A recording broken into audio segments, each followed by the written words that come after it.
Israel saliera de Babilonia, el rey de Persia, que había derrotado a Babilonia, decidió ayudar a reconstruir el templo en Jerusalén. Hizo que todas las personas les dieran ganado y provisiones a los israelitas.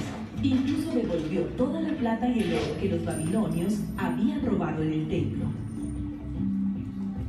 50.000 israelitas regresaron a Jerusalén y reconstruyeron el altar del templo.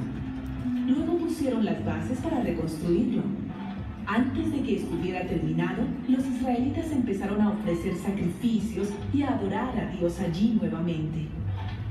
Pero otras naciones que rodeaban a Jerusalén se empezaron a preocupar de que Israel volviera a ganar poder.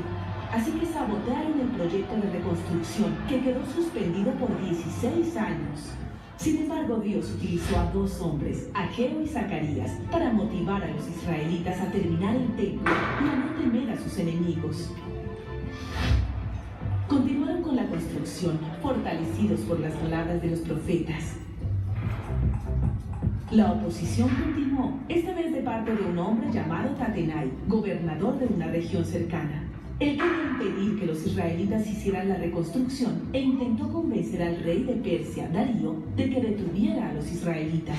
El rey Darío no solo no detuvo el proyecto de reconstrucción, sino que amenazó de muerte a Tatenai y a todo aquel que quisiera impedir que el templo fuera reconstruido.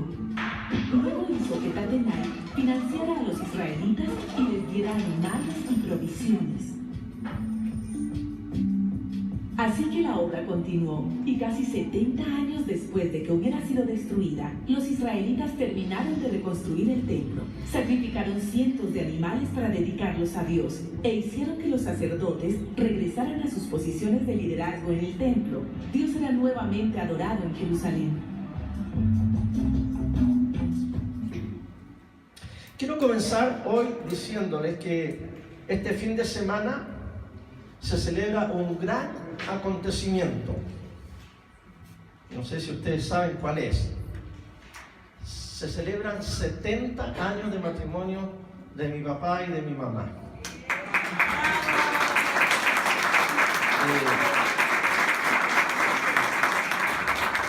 Fue ayer, 1 de septiembre, que ellos cumplieron 70 años. Pero por el bien matrimonial nuestro también, no debo dejar de mencionar a mis santos suegros. Llevan un año más de matrimonio que mis santos padres. 71 años de matrimonio. Y gracias a Dios están con buena salud y están felices. 70 años, y lo menciono por esto, porque fueron 70 años en que el pueblo de Israel estuvo cautivo en Babilonia. Mi suegra, no mi madre, mi suegra dice, cuando hablamos de los 71 años, dice: esto ya no es bendición, esto es castigo de Dios, dice. Bueno, en el caso de mis padres no han dicho nada, así que no les saquen palabras tampoco. El cautiverio, 70 años, también podríamos decir, es una bendición. Fue una bendición para el pueblo de Dios estar 70 años exiliados en Babilonia, o fue un castigo de Dios. Al igual que el matrimonio, podría ser de los dos, y podemos aprender de las buenas y de las malas, de las duras y de las maduras. Pero son 7 décadas, son 70 años en el exilio. Cuando uno está 70 años lejos del hogar, de su patria, algunos tenemos inmigrantes en esta congregación que están hace pocos años o meses y ya están experimentando lo que es vivir en el exilio, echar de menos el hogar. Pero no solo los que salen de países, sino que cuando estamos lejos de la casa, por ejemplo los militares que tienen que irse a una destinación por meses, echan de menos el hogar. Los estudiantes cuando se van a la universidad, algunos de ustedes tuvieron que salir de Santiago o del país a estudiar, se extraña la casa. O los hombres de negocios y tienen que viajar por el país y pasan 2 o 3 días a la semana en un hotel y están echando de menos el hogar, la comida del hogar. Y todos generalmente tenemos una idílica idea de lo que es el hogar, algo romántico, algo positivo, porque pensamos, por ejemplo, en nuestros padres que están en la casa, en los abuelos, en los hermanos a veces. en los primos, pensamos, por ejemplo, las fiestas que hacemos en las casas, las comidas, o cuando llegamos de la escuela, cuando éramos niños, tenemos esa idea que uno llegaba a la casa y en la casa tenemos a veces un rincón preferido, o tenemos un baúl con nuestras cosas secretas, o tenemos un árbol donde nos subimos a pasar las tardes, a escondernos. Eso es lo que evoca la imagen del hogar. Sin embargo, para muchas personas el hogar no es algo que ellos recuerdan con alegría, porque hay gente que no tiene buena memoria de su hogar, de su casa, porque quizás no tuvieron un hogar. Quizás el hogar en el que vivían ellos se quebró con un divorcio, con una separación. He escuchado en tono de broma últimamente que han dicho, no, es que salió a buscar, el papá fue a comprar cigarros y nunca más volvió, y se deshizo el hogar, la casa. Son momentos tristes. Hubo negligencia, hubo divorcio, hubo golpes, hubo infidelidad. Son memorias dolorosas. Todos tenemos en el fondo de nuestro corazón un deseo de volver al hogar, de volver al lugar donde nos sentimos cómodos, contentos. Esto es lo que se llama un deseo universal. Todo mundo quiere estar en un lugar donde está contento. En inglés se usa una palabra para echar de menos al hogar que se llama homesick. Homesick, enfermo de la casa, enfermo del hogar. Los portugueses tienen la palabra saudade. Nosotros decimos saudade, que es como una nostalgia por el lugar donde queremos estar tranquilos. Ahora, eso está dentro de nuestro ADN como seres humanos, que queremos estar en el lugar de nuestro hogar tranquilos y contentos. El hogar, y les voy a decir de inmediato que el hogar no es un lugar terrenal. Varios le han preguntado a Nona, ¿echas de menos tu casa? ¿Echas de menos tu hogar? Y ya la Nona salió con una respuesta que a mí me gusta mucho. La Nona ya aprendió a decir, después de 35 años de matrimonio, que no hemos cambiado en muchas casas y en varios países. Ella ha dicho, mi hogar está donde está mi maleta y mis cosas para vestirme, para dormir. Ese es mi hogar. Si Dios nos tiene aquí, este es nuestro hogar. Si Dios nos lleva a otro lugar, allá está nuestro hogar. Porque el hogar, insisto, no es un lugar físico y terrenal. No es la familia solamente el hogar. No es una persona, por muy lindo que sea tener pololo, novio o esposa. El hogar no es solamente estar ligado a una persona. El hogar es mucho más profundo que eso. No es una relación ni un lugar. Solo Dios puede ser nuestro hogar. Y San Agustín dijo, nos hiciste, Señor, para ti. Y nuestro corazón está inquieto hasta que descansa en ti. Por lo tanto, el hogar es una presencia. Estamos buscando a Dios nosotros. ¿Por qué el hombre, la mujer, por qué el ser humano busca a Dios? Porque buscamos pertenecer a algo. Queremos trascender, queremos conectarnos con algo que esté más allá de nosotros. Y ese contentamiento que buscamos está más allá de lo que podamos alcanzar aquí, en lugares físicos o en relaciones. No te engañes. La casa nueva, el departamento nuevo, el país nuevo, no será tu hogar.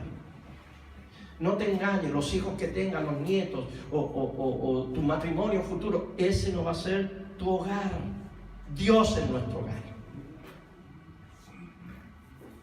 Hay gente que echa de menos a Dios, que tiene saudade, está homesick de Dios.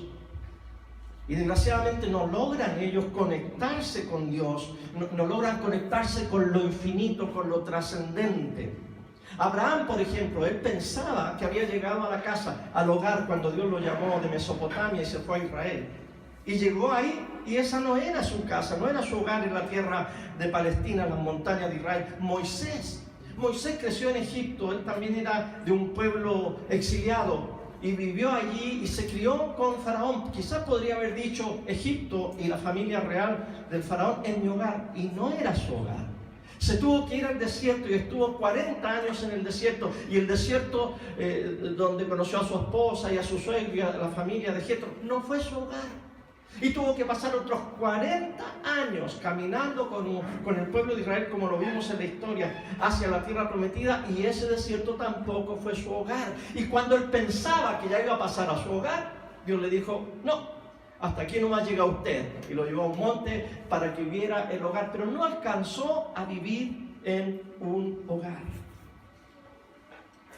Hebreos, la carta a los Hebreos dice, todos ellos vivieron por la fe y murieron sin haber recibido las cosas prometidas, más bien las reconocieron a lo lejos y confesaron que eran extranjeros y peregrinos en la tierra. Al expresarse así claramente dieron a entender que andaban en busca ¿de qué?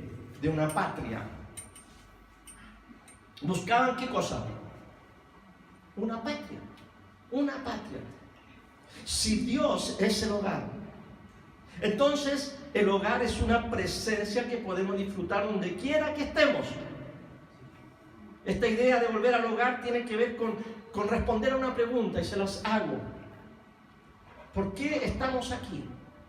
¿Por qué estamos en la tierra? ¿Qué estamos haciendo con nuestra vida? ¿Cuál es el propósito de nuestra vida? Una pala tiene como propósito palear. Una armónica tiene como propósito hacer música. ¿Para qué existes tú? ¿Para qué naciste tú? ¿Para qué vas a la universidad? Bueno, algunos dicen, voy a la universidad para poder sacar una carrera. ¿Y para qué quieres sacar una carrera? ¿Por qué quiero tener un buen trabajo? El que no saca buena carrera no tiene buen trabajo. Entonces vas a la universidad para sacar una carrera y para tener un buen trabajo. ¿Y para qué quieres un buen trabajo? Bueno, para hacer buen dinero. ¿Para qué quieres hacer buen dinero? Para poder pagar un buen dividendo o un buen arriendo y poder vivir en una buena casa. No quiero andar viviendo de allegado por ahí. ¿Y para qué quieres tener una buena casa? Bueno, quiero tener una buena casa para estar cómodo, descansar, comer, no tener frío. Ya. ¿Y para qué quieres todo eso? Para poder ir a trabajar en un buen trabajo. ¿Y por qué quieres un buen trabajo? Para poder pagar todo, la casa, el dividendo, y sigue la cosa dando vueltas. Ahora alguno dice, sale de ese círculo y dice, no, yo quiero, porque quiero tener hijos, trascender. Ok, ¿y qué vas a hacer con tus hijos? Quiero que mis hijos estudien. ¿Cómo? Que vayan a la universidad. ¿Para qué? Para que saquen una carrera. ¿Y para qué? Para que tengan un buen trabajo. ¿Y para qué? Para que puedan pagar un buen dividendo, un buen arriendo. ¿Y para qué? Para que tengan una buena casa y estén contentos y puedan ir a trabajar. Y seguimos con el círculo vicioso, sin sentido muchas veces. Realmente yo no creo que todos vivimos para eso. Y yo creo que todos tenemos un sentido de temor a la muerte. Pero tampoco creo que la mayoría de la gente le tiene miedo a morir. Yo creo que honestamente a lo que le tenemos miedo es a no haber vivido nuestra vida con un propósito, con un significado, haber dejado un legado o algo de peso después de que muramos. Y todos queremos eso, queremos estar en sintonía con lo eterno. Así que todo este deseo y todo esto que hemos estado estudiando, fíjense ustedes, estamos estudiando la historia de Dios, la historia superior y nuestra historia, o sea, la historia humana es la historia inferior. Mi historia personal, tu historia personal es la historia inferior. ¿Y cuál es como el núcleo, lo más principal de todo lo que estamos haciendo? Es conectar nuestra historia inferior con la historia superior de Dios. De eso se trata. ¿Qué es lo más importante, lo más sublime para tu vida? La respuesta a esta pregunta te va a quitar muchas dudas, pero te va a guiar en tu peregrinaje de vida hacia el hogar. De vuelta al hogar. Muchos, fíjense, que dicen que aman a Jesús, pero rechazan los principios de vida de Jesús, el cristianismo. Algunos hasta van a la iglesia, cualquier iglesia, pero no tienen una relación profunda con Dios. Cuando tú tengas una relación profunda con Jesús, entonces te vas a sentir que llegaste al hogar y que estás tranquilo. ¿Cómo está tu relación con Dios? Te pregunto esta mañana. ¿Te sientes ya como que has llegado a casa? ¿Te sientes amando a Dios, amando a los demás y sirviendo al mundo? ¿Es ese tu meta de vida? Que es lo que la iglesia de Cristo, Nueva Esperanza, está subrayando. Para eso existimos. El capítulo 19 nos habla del exilio y de la vuelta del pueblo de Dios del exilio. Quizás algunos de ustedes, decíamos la semana pasada, se sienten como en el exilio, como en tierra extraña. Y para ellos, allá en el exilio, llega el momento de volver a la casa. Están a 800 kilómetros de distancia en Babilonia. Están listos para volver. Para ellos, toda su ilusión es volver a Israel. Nabucodonosor, el rey babilónico, había destruido el templo y la ciudad y los tenía exiliados. Y el único sueño que tienen ellos es volver a Israel. Este otro año, el año siguiente, cuando me case, cuando tenga nietos, cuando me jubile. Y uno está ilusionado. Ellos estaban ilusionados. Era lo más lindo que les podía pasar, era volver al exilio. Esdras 1. En el primer año del reinado de Ciro, rey de Persia, el Señor dispuso el corazón del rey para que éste promulgara un decreto en todo su reino, y así se cumpliera la palabra del Señor por medio del profeta Jeremías, tanto oralmente como por escrito. El rey decretó lo siguiente: esto es lo que ordena Ciro, rey de Persia. El Señor, Dios del cielo, que me ha dado todos los reinos de la tierra, me ha encargado que le construya un templo en la ciudad de Jerusalén, que está en Judá. Por tanto, cualquiera que pertenezca a Judá vaya a Jerusalén a construir el templo del Señor, Dios de Israel, el Dios que habita en Jerusalén, y que Dios lo acompañe. También ordeno que los habitantes de cada lugar donde haya judíos sobrevivientes los ayuden, dándoles plata y oro, bienes y ganado, y ofrendas voluntarias para el templo de Dios en Jerusalén. Cuando recibieron esta noticia, qué buena noticia, la mejor noticia que les podría haber pasado, dice: ahora vamos de regreso a casa. Vuelvo, vida, vuelvo. Traigo en mi equipaje del destierro amistad fraterna de otros pueblos. Atrás dejo penas y desvelos. Vuelvo por vivir de nuevo. ¿Qué dice entero? Vuelvo, amor, vuelvo a saciar mi sed de ti. Está muy alto, ¿verdad? Vuelvo, vida, vuelvo. Y ahí van los israelitos a vivir en mi país. Ahí vienen cantando. 50,000 con Iyapu venían ahí cantando. Vuelvo, vida, vuelvo. Están contentos. Y llegan a Jerusalén, y la montaña de Jerusalén donde estaba el templo está llena de escombros, todo destruido. Y ellos tienen una misión. Llegan en el año 538 a.C. y la misión es reconstruir el templo. Ahora, esto de ir al exilio y de volver a la patria no es algo nuevo, no es algo de aquí de Chile nomás. Ha pasado en todo el mundo por miles de años. Por miles de años la gente ha cantado: vuelvo a vivir a mi país. Entonces Jesúa, hijo de Josadac, con sus parientes que eran sacerdotes, y Zorobabel, hijo de Salatiel, con sus parientes, empezaron a construir el altar del Dios de Israel para ofrecer holocaustos. Según lo estipulado en la ley de Moisés, hombres de Dios, a pesar del miedo que tenían de los pueblos vecinos, colocaron el altar en su mismo sitio. Y todos los días, por la mañana y por la tarde, ofrecían holocaustos al Señor. Así que, como ven ustedes, lo primero que hicieron fue construir el altar. Ya estaban en su casa. Hubo oposición de la gente externa a los israelitas, como también hubo oposición de la gente dentro de Israel. De fuera de Israel, los de Samaria se les opusieron, y algunos dentro del grupo se les opusieron. Ellos ofrecieron ayuda a los del norte, los de Samaria, pero los retornados, que tenían ciertos privilegios, ¿verdad? Ciertos bonos, ciertas leyes, no quisieron que los de ahí, que se habían quedado ahí, los ayudaran, y empezó a haber una tensión. Los samaritanos, enojados, picados, digamos, se fueron y construyeron su propio templo en Gerizim. Y les doy una información de actualidad. Hasta el día de hoy, en el norte de Israel, en la tierra de los árabes, de los palestinos, hay un grupo de gente antiquísima que son estos, que todavía adoran en otro monte y adoran a Dios de otra manera. Hubo oposición externa, pero también hubo una oposición interna. Y cuando hay oposición interna, la gente se desanima.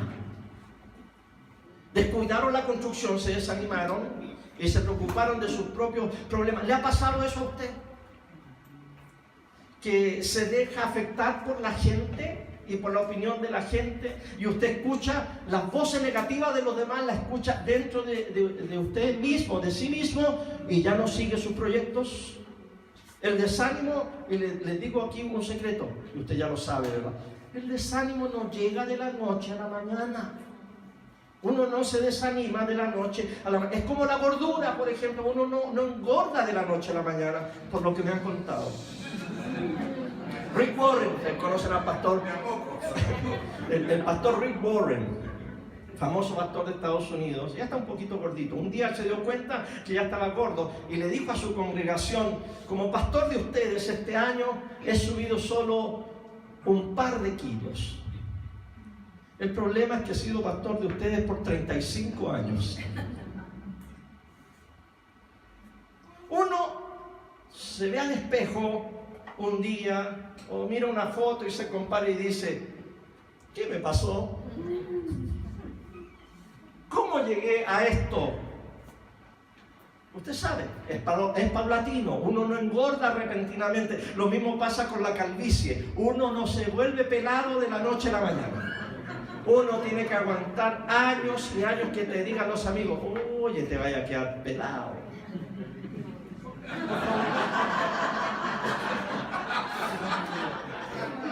Ojalá uno quedara pelado al tiro, ¿verdad? Pero no, es paulatino. Así también es el asunto espiritual. Espiritualmente pasa lo mismo. De a poco uno se enfría, de a poquito.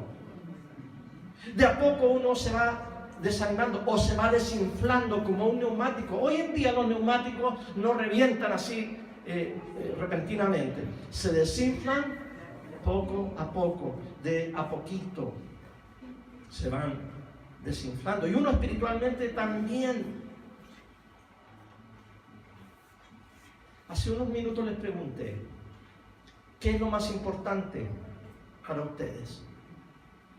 ¿Qué es lo más sublime para tu vida? La respuesta a esa pregunta va a determinar tu vida, por dónde vas. Y hay que parar todo lo que impide que eso, que lo más importante en nuestra vida, se realice. Porque lo primero es lo primero. C.S. Lewis, el famoso autor de las Crónicas de Narnia, dijo: si tú pones lo principal en primer lugar, las cosas secundarias desaparecen. Si pones lo secundario en primer lugar, pierdes ambos, lo principal y lo secundario. Así que te pregunto: ¿estás poniendo lo principal primero en tu vida? Cuando lo primero, que es Dios, tú lo pones en segundo lugar, ya te metes en graves problemas. Los retornados a Israel tenían una prioridad: construir la ciudad, pero lo más principal, lo principal de la ciudad era el templo al Señor Dios Todopoderoso, y eso era lo que ellos tenían que hacer. Sin embargo, llevaban ya 16 años y se desanimaron y no terminaron el templo estaba incompleto. Vino una nueva generación y esa generación se dio cuenta que sus padres no tenían interés en las cosas espirituales y en construir el templo. Ustedes me han escuchado decir que muchas veces nuestros hijos piensan que nosotros, los adultos, estamos jugando a las iglesitas y no siguen el cristianismo como lo hemos seguido nosotros, porque nuestro cristianismo no ha sido serio. Hemos dado mal ejemplo y no les hemos enseñado a ellos que lo primero es lo primero. Muchas veces lo primero era lo segundo o lo tercero. Y esta nueva generación mira a sus padres, se dan cuenta que los padres no tienen interés. Queremos que nuestros hijos vean nuestro templo espiritual.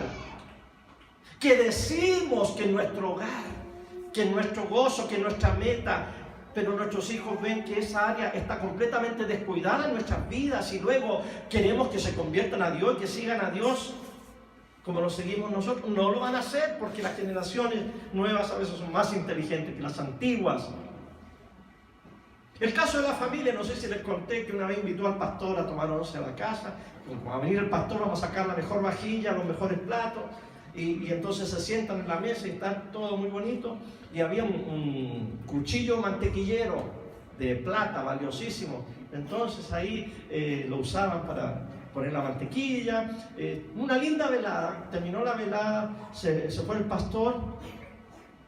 Y al otro día, cuando empiezan ya a lavar todo y a guardar, la señora se da cuenta que faltaba el cuchillo mantequillero. Chuta, el pastorcito que nos gastamos. Y ahí estuvieron dudando, se lo habrá llevado él, pues el único que vino, y iban a la iglesia a mirar al pastor así medio raro. Así. Bueno, a los 6 meses se les ocurrió, vamos a invitar al pastor otra vez, a ver si suelta la pepa. Va el pastor a la casa, se vuelven a sentar y entonces en una conversación muy amena le dice: pastor, ¿se acuerda que la otra vez que usted vino teníamos aquí todo muy bueno? Sí, me acuerdo. ¿Se acuerda que había un cuchillo mantequillero de plata? Sí, me acuerdo. ¿Qué habrá pasado con ese cuchillo? Dijo la señora. Y dijo el pastor: yo se lo puse adentro de la Biblia.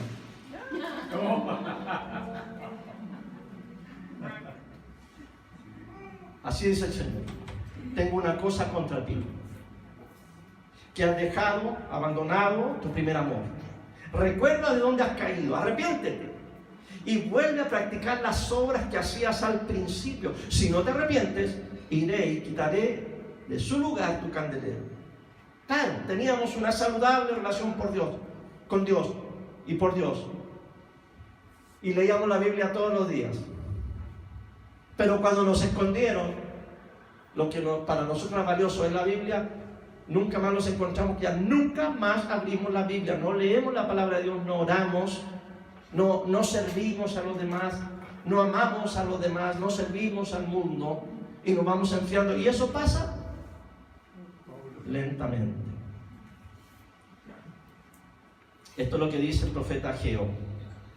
¿Acaso es el momento apropiado para que ustedes residan en casas lujosas mientras que esta casa está en ruinas? Así dice ahora el Señor Todopoderoso: reflexionen sobre su proceder. Ustedes siembran mucho, pero cosechan poco. Comen, pero no quedan satisfechos. Beben, pero no llegan a saciarse. Se visten, pero no logran abrigarse. Y al jornalero se le va su salario como por saco roto. Y pensamos que Ageo era un profeta antiguo. A mí se me ocurre que está aquí en Chile el año 2018 diciendo lo que está pasando en nuestra sociedad. Así dice el Señor Todopoderoso: reflexionen sobre su proceder. Vayan ustedes a los montes, traigan madera, reconstruyan mi casa. Yo veré su reconstrucción con gusto y manifestaré mi gloria, dice el Señor. ¿Qué estás construyendo? ¿Estás construyendo tu casa o estás construyendo la casa de Dios? La gente de Israel oyó al profeta y por fin terminó el templo 16 años después. 16 años. Yo a veces me asombro de algunos cristianos que llevan 15, 16, 20 años en la iglesia y 20 años en la iglesia y ni el moño se le genera. Dios no habita en templos hechos por manos de hombres, dice la palabra de Dios. Ya no tenemos que construir algo. De hecho, estamos aquí en un lugar que no construimos nosotros, que nos están prestando, estamos arrendando. Y Dios puede estar aquí, puede estar en una catedral, en una basílica, o allá afuera en el patio o en la plaza de Ñuñoa. Ya no necesitamos construir templos para juntarnos. Porque Dios habita ahora en el corazón del ser humano. Emmanuel, Dios con nosotros, el Hijo de Dios con nosotros, que hizo tabernáculo en la carne y habitó en nosotros. Él nos ayudó a encontrar el significado de nuestra vida, nuestro Señor Jesucristo. Y el significado de nuestras vidas consiste en que nuestro cuerpo, nuestra mente, ama al Señor con todo tu corazón, con toda tu fuerza y con toda tu mente. Esto, de la mollera a la cabeza hasta la planta de los pies, es el templo que debemos ofrecerle a Dios, y Él debe vivir allí, dentro de nosotros. Ya no necesitamos un templo externo, sino que Él vive internamente. Nosotros ahora somos el templo donde Dios vive. Y San Pablo lo dijo: ¿acaso no saben que su cuerpo es templo del Espíritu Santo, quien está en ustedes, y al que han recibido de parte de Dios? Ustedes no son sus propios dueños. Así que cada uno es un templo, pero cada uno también es una piedra del templo grandioso que es la iglesia de Cristo, y estamos ahí insertos. Y cuando nosotros como templo tenemos la presencia de Dios, y nosotros como templo nos unimos a los hermanos y a las hermanas de la fe, y hacemos el gran templo que es la iglesia de nuestro Señor Jesucristo, entonces ahí hemos llegado al hogar. Ahí hemos salido del exilio, y ahí ya tenemos sentido de hogar, de familia y de pertenencia. Y solo Jesucristo puede proveer ese sentido de hogar. Y ustedes, que son el pueblo de Dios, dicen: amén.